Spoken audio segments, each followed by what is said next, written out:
हम लोगों ने लास्ट क्लास तक नॉर्मल की इक्वेशन पढ़ी थी in slope form and in parametric form.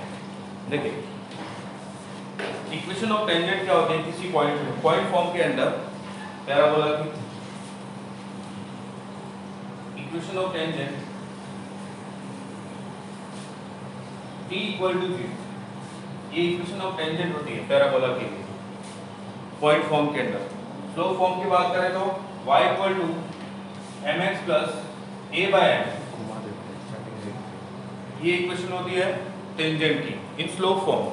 Parametric form में बात करें तो ty equal to x plus at square, ये टेंजेंट की इक्वेशंस होती है डिफरेंट फॉर्म के अंदर। नॉर्मल के लिए बात करें तो किसी पॉइंट पे अगर आपने टेंजेंट ड्रॉ की तो उस पॉइंट पे टेंजेंट के परपेंडिकुलर लाइन वही आपकी नॉर्मल होगी। इस नॉर्मल के लिए आपको जो इक्वेशन फाइंड करनी होती है वो हम लोग किस तरह से फाइंड करते हैं। मान लो ये पॉइंट x1, y1, तो y1 इक्वल टू, अगर ये parabola y² equal to 4ax है, y1 2a x plus x1, ये टेंजेंट की इक्वेशन। तो इस टेंजेंट का स्लोप हुआ, स्लोप ऑफ टेंजेंट वो होता है 2a बाय y1। ये x का कोएफिशिएंट क्या आएगा 2a बाय y1। इस फॉर्म से y equal to mx plus c इसके साथ कंपेयर कर, तो स्लोप ऑफ नॉर्मल क्या हो जाएगा, स्लोप ऑफ नॉर्मल इसके परपेंडिकुलर लाइन का वो हो जाएगा -1 y1 बाय m, तो -y1 बाय 2a, ये स्लोप ऑफ नॉर्मल हो गया। अगर नॉर्मल का स्लोप m है तो -y1 bye 2a equal to m हो गया। तो यहाँ से आपको y1 मिल जाएगा -2am, ये y1। अब ये x1 और y1 किस पे है, पैराबोला पे, तो इसको सेटिस्फाई करेंगे। तो यहाँ से आपको मिल जाएगा y1 square equal to 4ax1, ये हो जाएगा 4a square m square equal to 4ax1। ये 4a कैंसिल हो गया तो आपको x1 मिल गया, x1 equal to am square. तो ये पॉइंट जो कोऑर्डिनेट x1 y1 थे वो इन टर्म्स ऑफ स्लोप क्या मिले आपको, am स्क्वायर -2am, इस फॉर्म में। टेंजेंट के अंदर यही पॉइंट कैसे मिल रहे थे आपको, टेंजेंट के अंदर a by m square 2a by m, इस फॉर्म में आपको पॉइंट मिले टेंजेंट के अंदर स्लोप फॉर्म में, यहाँ पे ये मिले। तो equation of tangent in slope form, equation of tangent normal in slope form वो होती है y minus y1 equal to slope m x minus x1, और y1 और x1 आपके इस फॉर्म में है, तो y minus plus 2am equal to m x minus am square. ये हो गया आपका y equal to mx minus 2am minus am cube, ये इक्वेशन ऑफ नॉर्मल होती है in terms of slope, in terms of slope ये equation of normal. ठीक वैसे अगर मैं इसकी बात करूं, अगर ये point x1 y1 at square 280 280, तो आप ध्यान से देखिए स्लोप की जगह क्या आ जाएगा, m की जगह -t, इसको कंपेयर कीजिए तो m की जगह -t आ रहा है, तो यहाँ पर मैं लिखता हूँ y equal to -tx plus 2at plus at cube, ये इक्वेशन ऑफ नॉर्मल। ये सारी चीजें मैं डिस्कस कर चुका हूँ लास्ट क्लास के अंदर, ये सारी चीजें हम लोग डिस्कस कर चुके हैं, मैं आपको फिर से याद दिला रहा हूँ। ये होता है y equal to -tx plus 2at plus at cube, ये इक्वेशन ऑफ नॉर्मल, इसका भी डेरिवेशन देख चुके हैं, equation of normal in parametric form.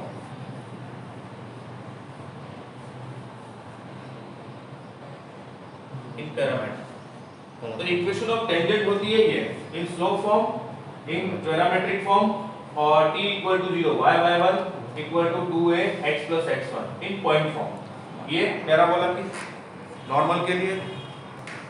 अभी आपको बोर्ड पे जो लिखा वो क्लियर दिख रहा है क्या, देखिए क्लियर दिख रहा है सबको,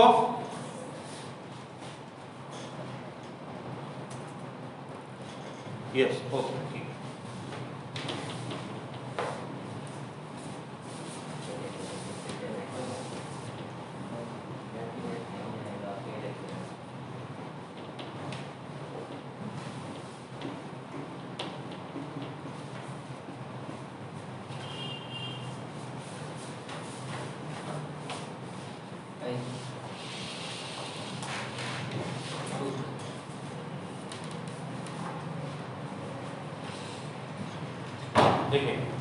जो मैंने आपको जो बताया पैराबोला के नॉर्मल के लिए,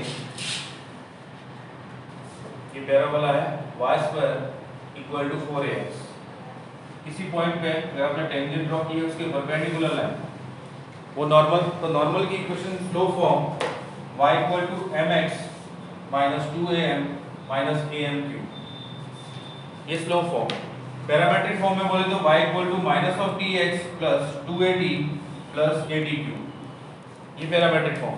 और इसके पॉइंट ऑफ कांटेक्ट हमने स्लो फॉर्म में फाइंड किए थे am² - 2am, ये पैरामेट्रिक कोऑर्डिनेट स्लो फॉर्म में पॉइंट ऑफ कांटेक्ट। ये चीजें आपको ध्यान रखनी है। अब देखिए किसी भी नॉर्मल से हम कोई पैराबोला है उस पे किसी भी एक पॉइंट से हम 3 नॉर्मल ड्रॉ कर सकते हैं। किस तरह से उसको डिफाइन करेंगे, देखिए y = mx - 2am - amq, ये इक्वेशन ऑफ नॉर्मल है इन स्लो फॉर्म। अगर ये नॉर्मल किसी पॉइंट h, k से पास हो रहा है, h, k से, तो इस नॉर्मल की इक्वेशन क्या बन जाएगी, k = m of h - 2am - amq। अब ध्यान से देखिए ये m की क्या है, क्यूबिक इक्वेशन है, तो आपको m की 3 वैल्यू मिलेगी। 3 वैल्यू के लिए इस h, k से पास होने वाली 3 लाइन होगी, पास तो ये h, k से हो रही है और स्लोप 3 है, तो आपको 3 लाइन मिलेगी। इसका मतलब ये हुआ कि पैराबोला के अंदर कोई भी एक पॉइंट है उससे आप 3 नॉर्मल ड्रॉ कर सकते हैं, एक ही पॉइंट से 3 नॉर्मल ड्रॉ कर सकते हैं। और ये 3 नॉर्मल जो है पैराबोला पे जिस पॉइंट पे टच करेंगे या फिर जो कहूं कि फुट ऑफ परपेंडिकुलर है, ये इनको ही बोलते हैं को नॉर्मल पॉइंट्स। तो अपना नेक्स्ट टॉपिक है को नॉर्मल पॉइंट्स।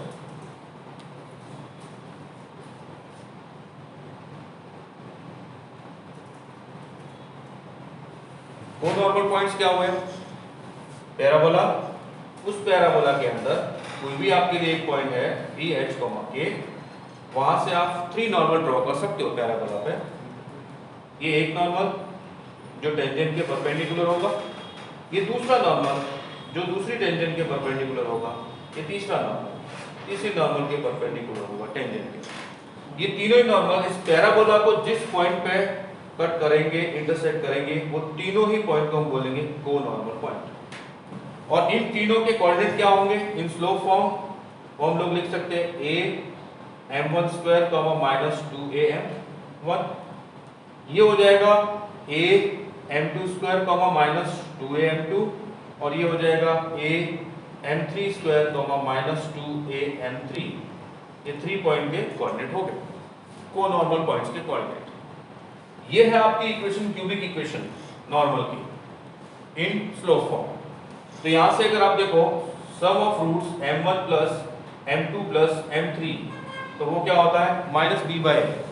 -b/a का मतलब यहाँ पे m² की कोई टर्म नहीं है, तो उसका कोएफिशिएंट 0। ये सम ऑफ रूट्स है। अगर हम दोनों के पेयर के लिए बात करें तो m1 m2 + m2 m3 + m1 m3 = वो होता है c/a। m का कोएफिशिएंट यहाँ पे क्या है h - 2a, h - 2a by a, ये हो गया आपका क्या m1 m2 + m2 m3 + m1 m3। अब अगर तीनों का प्रोडक्ट देखें तो m1 m2 और m3 वो होता है -d/a। d मतलब कांस्टेंट टर्म, तो यहाँ पे कांस्टेंट टर्म कौन सी है k, इसका माइनस आप करोगे तो ये हो जाएगा = k/a।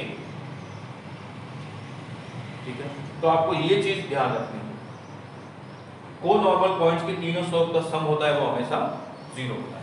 तो अगर आप देखें को नॉर्मल पॉइंट्स इन तीनों का सम करो तो -2am1 + -2am2 + -2am3, वो क्या आएगा -2a, m1 + m2 + m3, और ये 0 होता है तो ये पूरी की पूरी टर्म 0 हो जाएगी।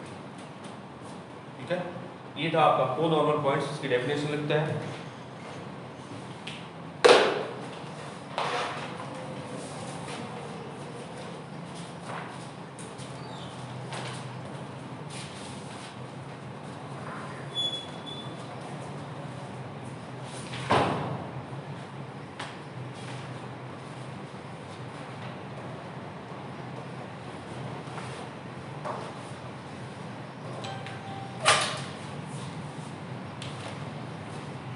normal points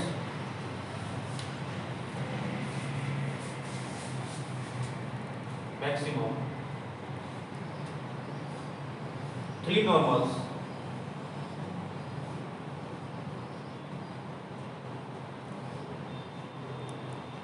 can be drawn from a point 2 para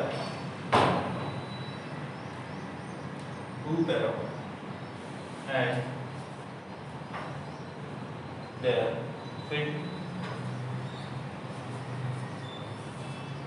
are called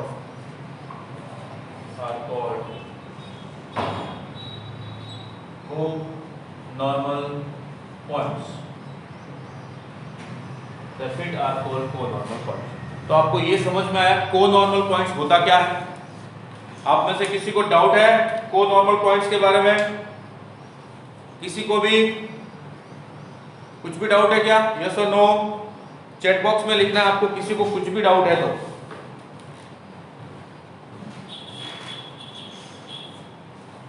no doubt, चलिए फिर स्क्रीनशॉट हो जाए, आपको लिखना नहीं पड़ेगा।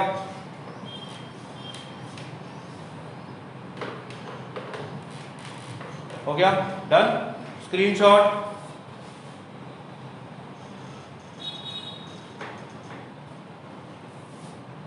Okay, done. देखिए next,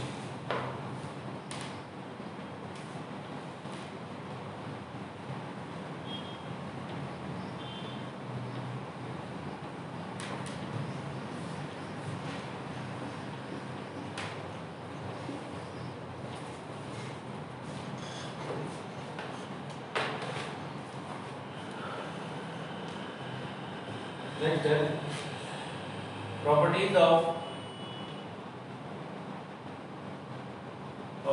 co-normal points.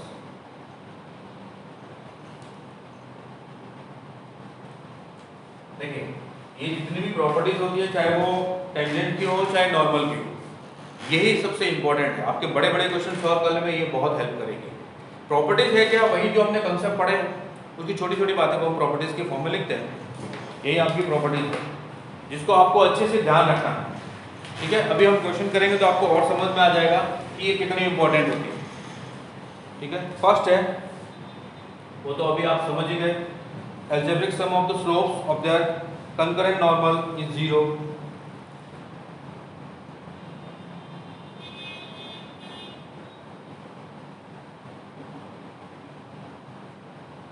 Algebraic sum of the slope of 3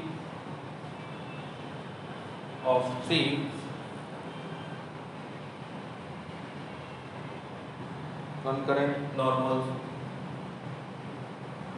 is 0। देखिए ये चीज मैं अभी थोड़ी देर पहले आपको बता चुका हूं कि m1 plus m2 plus m3 इनका सम है वो 0। First property. सेकंड प्रॉपर्टी देखिए, ये भी बता चुका हूं, algebraic sum of ordinate of the fits of 3 normals drawn to a parabola from a given point is 0। मतलब क्या कि ऑर्डिनेट मतलब y कोऑर्डिनेट, किसी भी पॉइंट के कोऑर्डिनेट है उसका x कोऑर्डिनेट और y कोऑर्डिनेट होता है ना, वो ऑर्डिनेट का मतलब y coordinate sum of y coordinate मतलब sum of ordinate of feet, वो क्या होता है, वो 0 होता है। वो कैसे? जितने भी पॉइंट्स हैं, फोर नॉर्मल पॉइंट्स हैं, उनका y कोऑर्डिनेट होता है -2am1 -2am2 एंड -2am3। जब आप इन तीनों का प्लस करोगे तो उसकी वैल्यू किसके इक्वल आएगी? 0 की। ये प्रॉपर्टी नंबर 2। प्रॉपर्टी 3 देखें,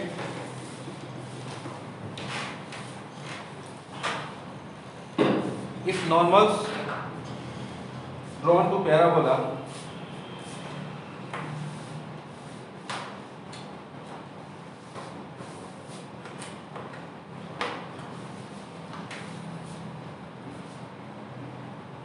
y square equal to 4ax from a given point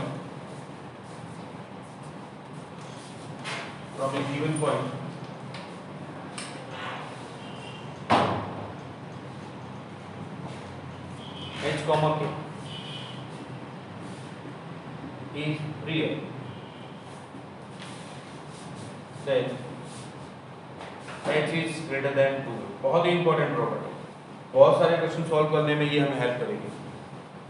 मतलब ये समझ आया, जैसे मैं बात करूं, ये एक पैराबोला है, इसके अंदर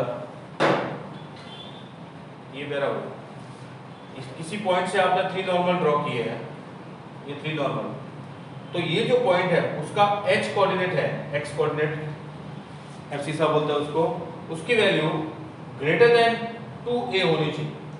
2a का मतलब लेटेस्ट रेक्टम का हाफ, लेटेस्ट रेक्टम 4a होता है, तो ये उसका हाफ 2, उससे ग्रेटर होना चाहिए। ठीक है, अब ये कंडीशन कहां से आई तो देखें। जैसे हम लोगों ने देखा कि m1, अभी आपने देखा कि m1 plus m2 plus m3 उसकी वैल्यू होती है 0, और m1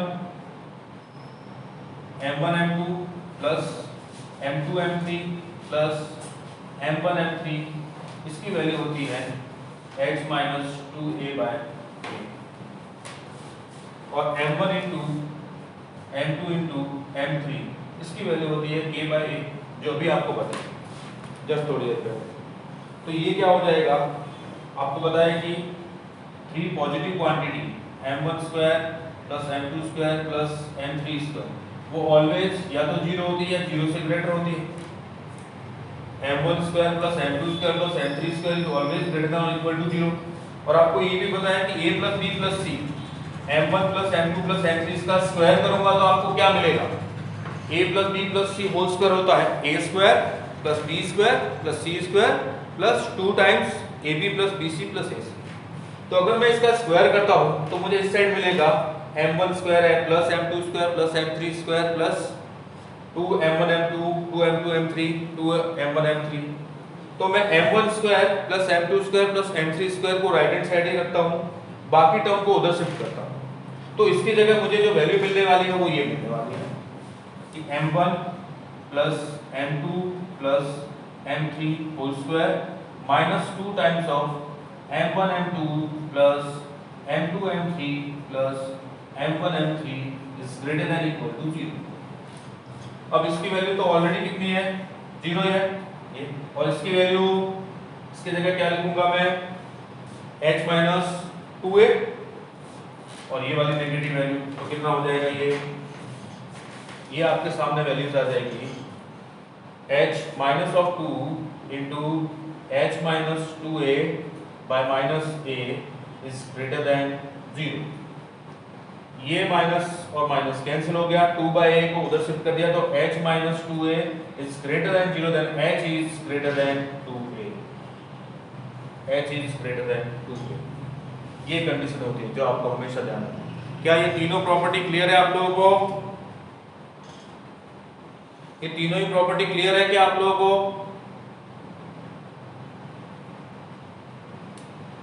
आप में से किसी को डाउट है? यस, चलिए आप स्क्रीनशॉट ले लीजिए और नेक्स्ट देखिए।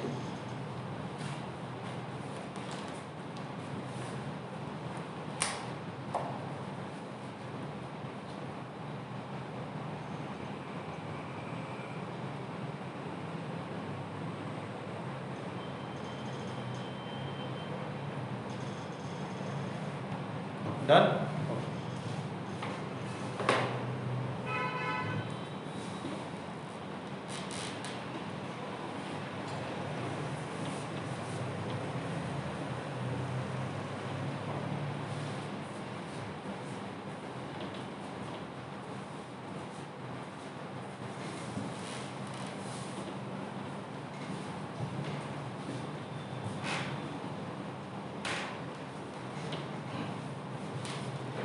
अब देखिए fourth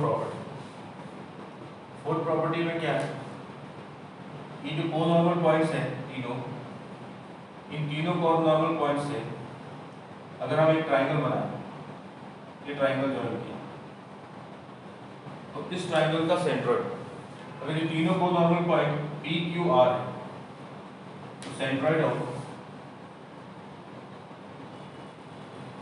triangle P Q R वो क्या होगा देखिए। अगर इसका x coordinate x1 x2 plus x3 है bye 3, y1 plus y2 plus y3 bye 3 ये होता है। देखिए अभी जस्ट थोड़ी देर पहले सेकंड प्रॉपर्टी बताई थी कि इनके y कोऑर्डिनेट का जो सम होता है वो कितना होता है, 0 होता है। तो ये आ जाएगा x1 plus x2 plus x3 0 bye 3, ये आपका सेंट्रोइड के कोऑर्डिनेट। x1 का मतलब am1 square plus am2 square plus am3 square by 3 और ये 3। इसमें से अगर मैं a बाय 3 कॉमन निकालता हूँ तो m1 square plus m2 square plus m3 square common 0। अब m1 square plus m2 square plus m3 square तो अभी जस्ट पहले बताया आपको, ये होता है a by 3 m1 plus m2 plus m3 का whole square minus 2 m1 m2 plus m2 m3 plus m1 m3 comma 0। इसकी वैल्यू 0, ये हो जाएगा a by 3 into minus of 2, इसकी value h minus 2a by minus of a, और ये हो गया आपका 0 y कोऑर्डिनेट। जब आप इसको इससे कैंसिल करोगे माइनस ऑफ a ये कैंसिल हो गया, अब आपको मिलेगा क्या, h minus 2a into 2 by 3 0। ये है आपके सेंट्रोइड के कोऑर्डिनेट। को नॉर्मल पॉइंट्स को ज्वाइन करके अगर एक ट्राइंगल बनाया जाए तो इन ट्राइंगल का सेंट्रोइड की कोऑर्डिनेट किस फॉर्म में आपको मिलेगा। ठीक है, किसी को डाउट है क्या?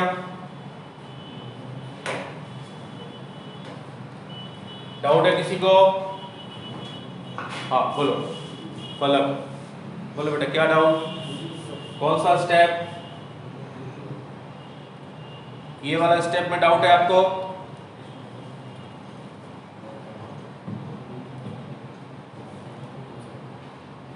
a बाय 3 कैंसिल क्यों किया? a बाय 3 कैंसिल नहीं किया बेटा, ये a और ये a कैंसिल किया, ये माइनस और ये माइनस कैंसिल किया, ये बाय 3 तो लिखा हुआ है इधर, आपको दिख नहीं रहा इसमें? दिख तो रहा है, ये लिखा हुआ देखो 2 by 3 h minus 2a into 2 by 3 0।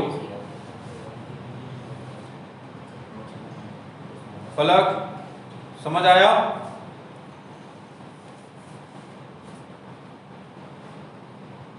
Three cancel नहीं किया, ओनली ए कैंसिल हुआ है, ये और ये।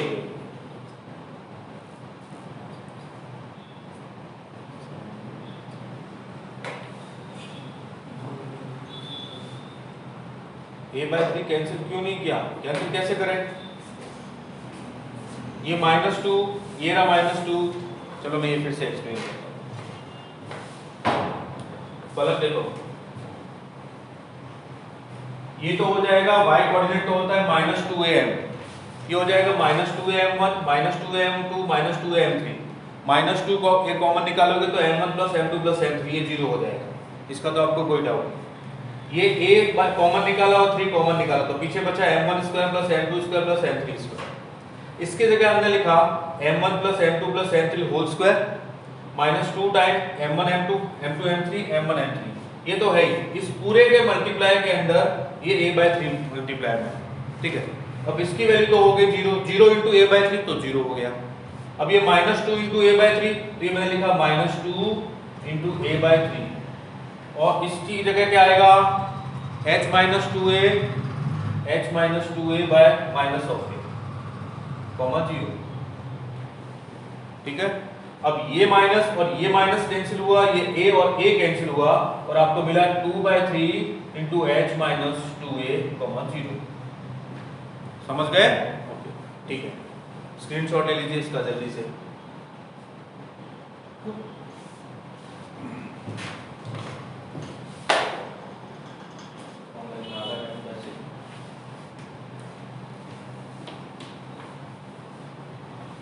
तो आप सभी को कोनॉर्मल पॉइंट्स की ये सभी प्रॉपर्टीज क्लियर हुई?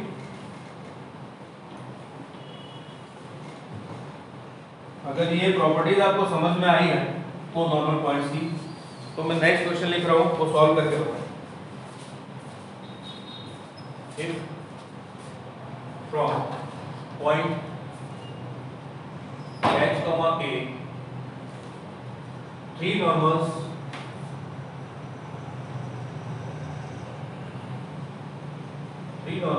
are from to the parabola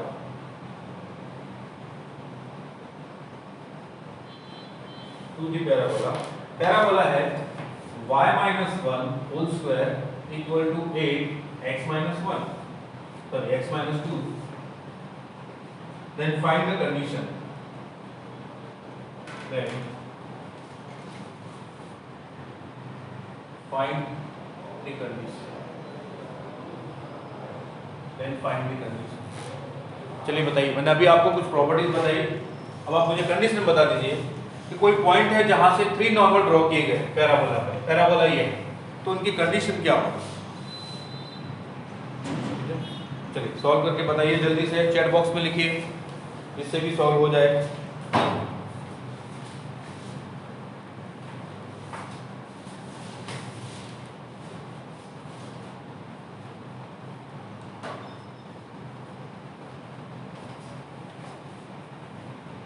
The ordinate of point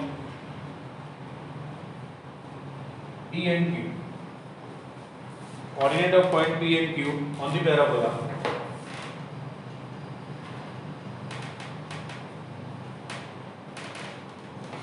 parabola y square equal to 4x 12x are in the ratio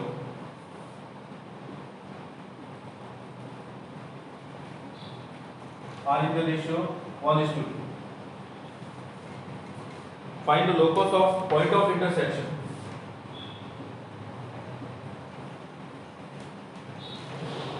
Locus of point of intersection.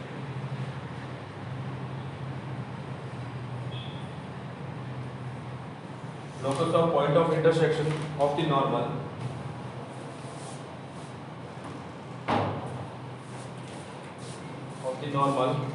to the parabola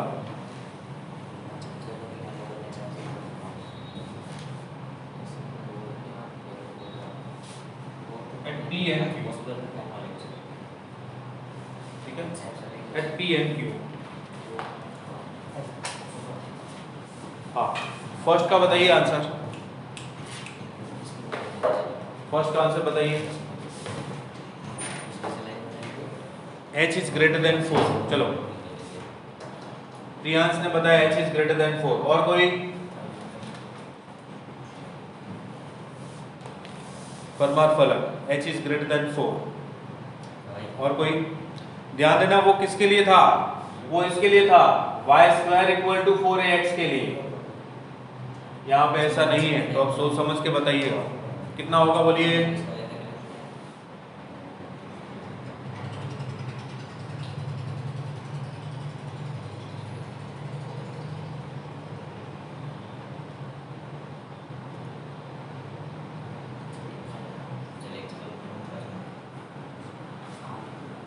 very good Rohan, बहुत बढ़िया। जो आप हम condition लिखते हैं ये x is greater than 2a, उसकी जगह अब क्या आएगा, x minus 2 is greater than 2a। अब आपको उस x की जगह कैपिटल ऑफ x लिखना पड़ेगा, capital of x is greater than 2a, ठीक है, capital of x is greater than 2a, क्योंकि ये कंडीशन इसके लिए थी y square equal to 4ax। आपके पास ये पैराबोला आ गया, तो पहले तो उसको स्टैंडर्ड फॉर्म में कन्वर्ट करो, तो ये आपका हो जाएगा capital y square equal to 8 capital x। अब आपके पास 4a कितना 8 है, तो 2a कितना हो जाएगा 4, तो इसका मतलब ये सही है कि capital x is greater than 2a आएगा, लेकिन कैपिटल x की जगह आपको क्या लिखना है, x minus 2a is greater than 2a का मतलब 4, then x is greater than 6, ठीक है, और ये h कॉमा k से पास हो रहा है, तो h इज ग्रेटर देन 6, ये कंडीशन बनेगी। क्या ये समझ आया आप लोगों को? किसी को डाउट है क्या?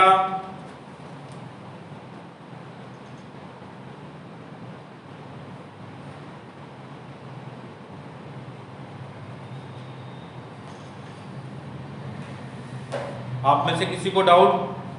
फर्स्ट वाला क्वेश्चन सॉल्व किया, डाउट है किसी को? यस और नो? No doubt. चलिए आप स्क्रीनशॉट ले लीजिए, फिर नेक्स्ट वाला क्वेश्चन डिस्कस करते हैं। स्क्रीनशॉट ले लीजिए इसका।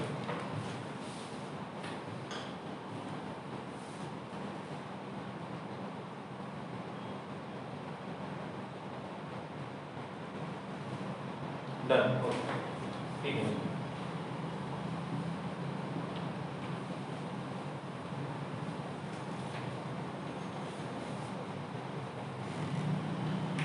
अब नेक्स्ट देखिए क्या बोला गया आपको कि ordinate of point P and Q on the parabola y² equal to 12x are in the ratio 1:2। तो ये आपका पैराबोला आ गया y² इक्वल टू 12x। अब इस पे कोई दो पॉइंट है, एक पॉइंट P, दूसरा पॉइंट Q। इन दोनों पॉइंट पे दो नॉर्मल ड्रॉ की गई, एक नॉर्मल, एक ये दूसरा नॉर्मल। ये दोनों नॉर्मल किसी एक पॉइंट पे इंटरसेक्ट कर रहे हैं। उस पॉइंट के कोऑर्डिनेट h, k हम लोग लेट कर लेते हैं क्योंकि इसका हमें लोकस फाइंड करना है। Point of intersection of the normal to the parabola, find the locus.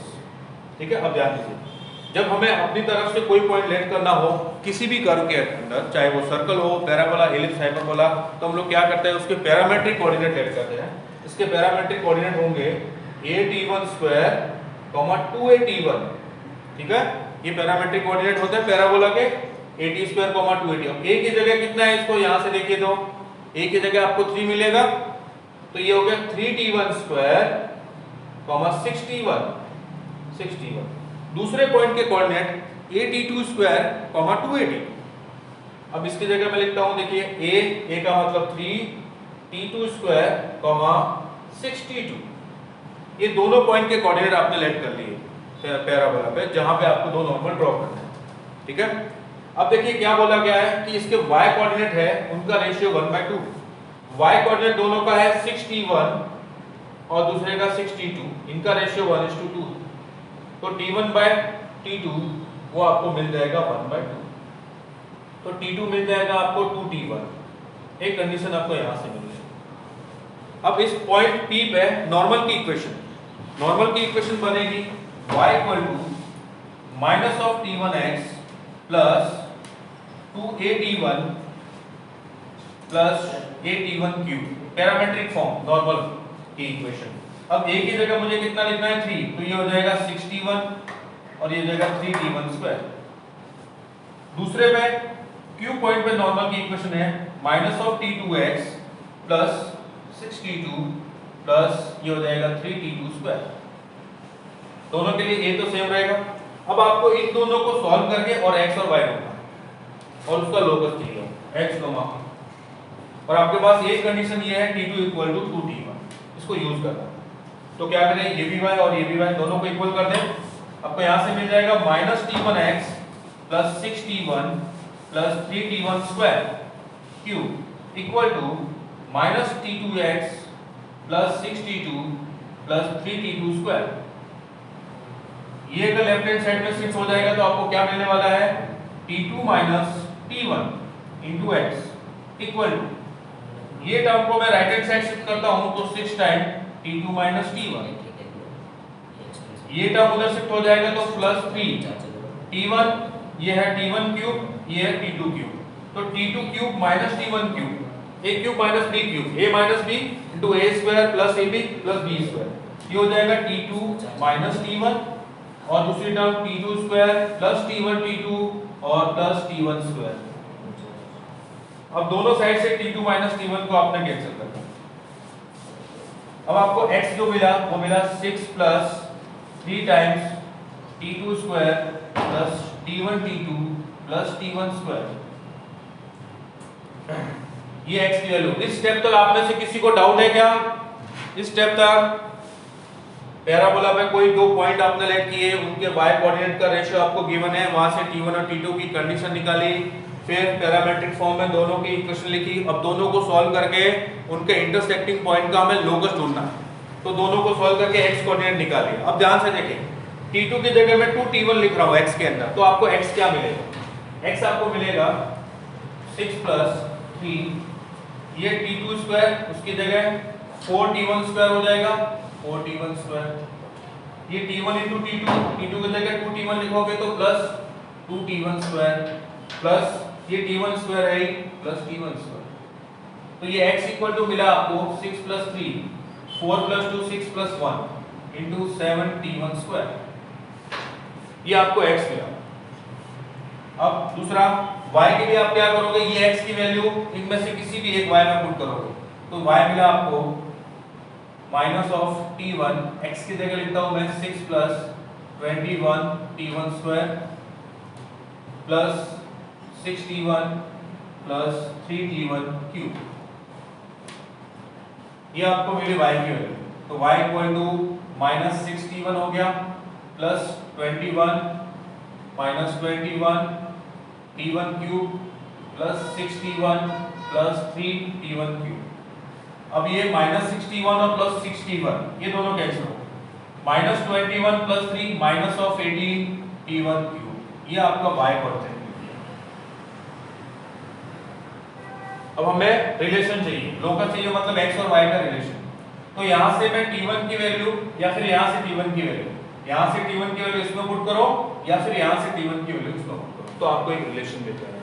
ठीक है, तो रिलेशन क्या मिलेगा, देखिए मैं x की वैल्यू t1 की वैल्यू यहां से इसमें पुट करता हूं, या फिर t1 की वैल्यू यहां से, t1 की वैल्यू हो जाएगी -y/18 equal to t1 cube, तो t1 हो जाएगा आपका -y/18 टू द पावर 1/3, ये हो गया t1। और इधर से t1 क्या मिलेगा, x - 6/21 equal to t1 square, और t1 हो गया आपका 1/2।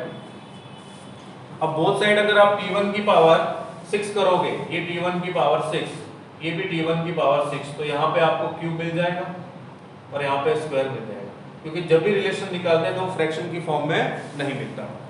अब ये भी t1 की पावर 6, ये भी t1 पावर 6, इन दोनों को इक्वल कर दो तो आपको मिल जाएगा y² / 18² equal to x - 6/21 whole power 3, ये है लोकस।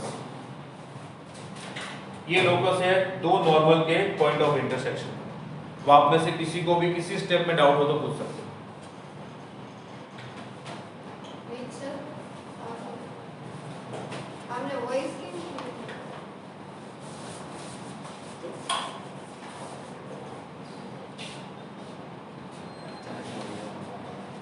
किसी को भी डाउट हो तो पूछ सकते हो।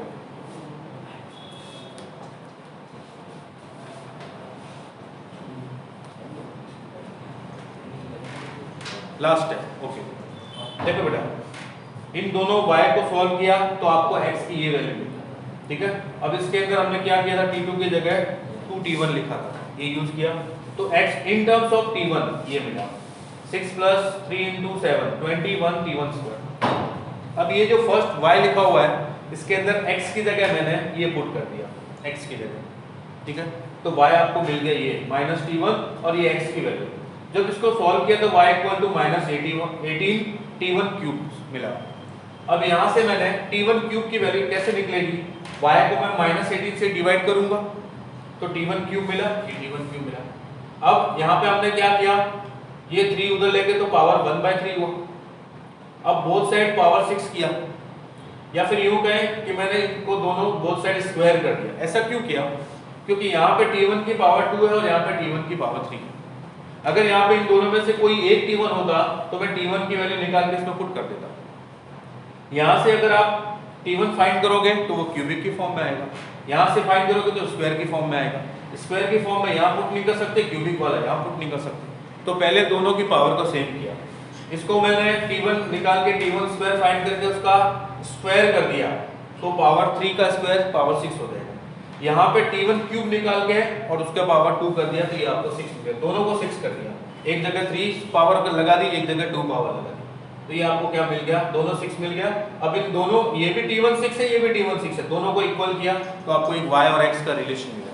और यही हमको चाहिए था, पॉइंट ऑफ इंटरसेक्शन लोकस। ठीक है, चलिए इसको नोट कीजिए जल्दी से।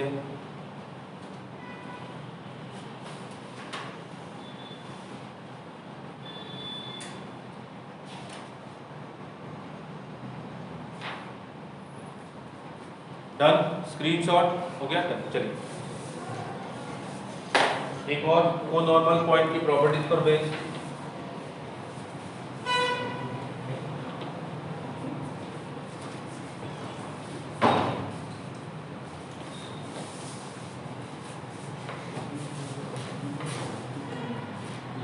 चलिए ये क्वेश्चन करके बताइए। The set of points on the axis of parabola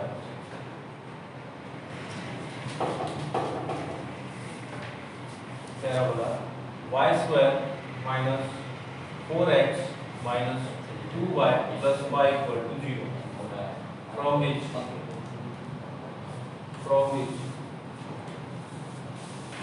all three normals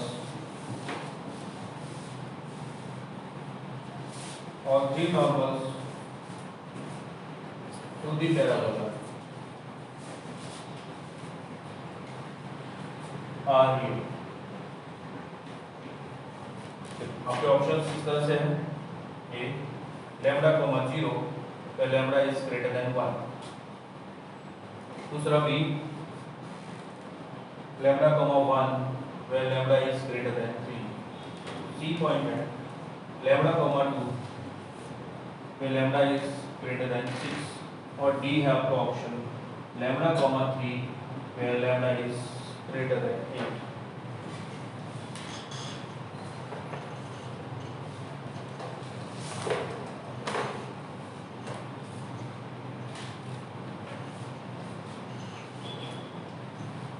चलिए इसको सॉल्व करके बताइए जल्दी से।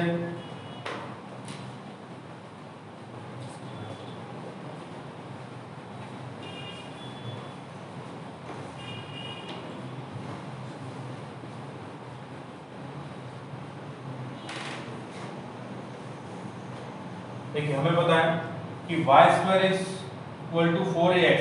अगर ये पैराबोला तो कंडीशन क्या होती है, h is greater than 2a, ये कंडीशन होती है। ठीक है, और पॉइंट कहां पे बोला है, एक्सिस ऑफ पैराबोला। तो पहले तो इस पैराबोला के लिए हम लोग एक्सिस ढूंढते हैं, फिर ये वाली कंडीशन यूज करते हैं।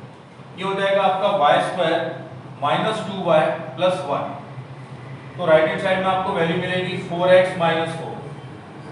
ये हो गया y minus 1 whole square equal to 4x minus 1। अगर हम इसको ओरिजिन पे शिफ्ट करें, ओरिजिन को 1 1 पे, तो ये हो जाएगा y square equal to 4 capital X। अब आप देखिए a की जगह क्या मिला आपको 1, a की जगह आपको 1 मिला। तो अब h is greater than 2a की जगह आपका जाए capital X is greater then 2। a तो 1 है, लेकिन कैपिटल X की जगह क्या लिखा हुआ है, x माइनस 1। ये हो जाएगा आपका x minus 1 is greater then 2। तो x इज ग्रेटर देन 3। अब ये किससे पास हो रहा है, h कोमा k से, तो h इज ग्रेटर देन। ठीक है, अब यहाँ पे h की जगह इन्होंने लैम्डा दे दिया, तो हम लोग लिखेंगे लैम्डा इज ग्रेटर देन 3। अब देखिए कौन सा ऑप्शन सेटिस्फाई हो रहा है, ए की ऑप्शन है बी। अब एक्सिस, इस पैराबोला का एक्सिस कौन सा होगा, x इक्वल टू 1 के बराबर, ये हो जाएगा लैम्डा कोमा 1। चलिए तो नोट कीजिए, स्क्रीनशॉट लीजिए। अभी के लिए इतना ही, बाकी नेक्स्ट क्लास।